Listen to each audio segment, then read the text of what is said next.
Dr. Nobles, we had this beautiful Auburn. Now I'm sitting there looking at muscle cars, BMW M1s, the amazing 275 GTB in the background, all your high-end supercars, and then all of a sudden I see an Auburn in the corner. Tell me how that came about.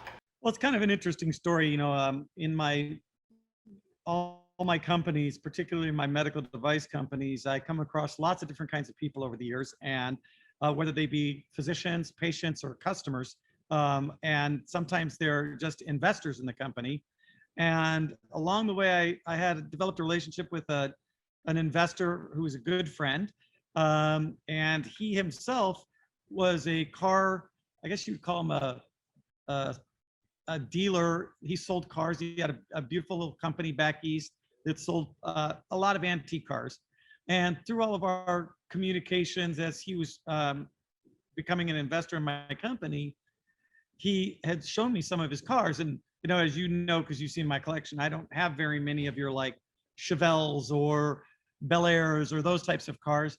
And as I'm looking at his website, the one car on the front that seemed out of place was this beautiful Auburn.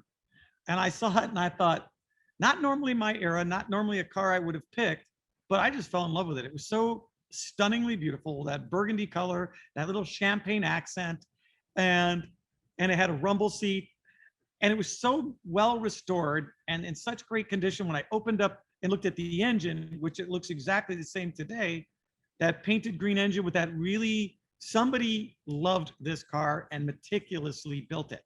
So I fell in love with the car. I told him I have to have it. We made a deal. I bought that car quite some time ago. God, it's been at least, I think, more than 10 or 12 years ago. And when it got here, the very first thing I did is I took it out and drove it in the 4th of July parade with our congressman in the back seat. And I just got a kick out of it. It's such a stunning car. And at the time, I also had a 1931 Rolls-Royce 2530, one of the only other cars like that I had that was an old car. And it was this horrible beige and burgundy color thing. It was just a mess.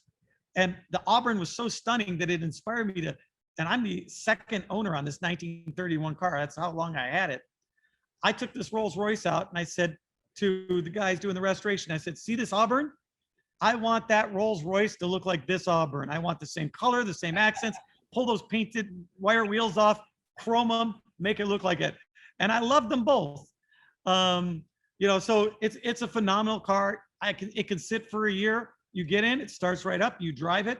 It's fun to drive. It's a lot easier to drive than the old Rolls Royce. It's just a great car. I think it's one of the most beautiful cars in the world. Well, I have to tell you, I'm an Auburn fan, always have been, and that 898 is something that I really love, and 31 was a significant year for the Auburn.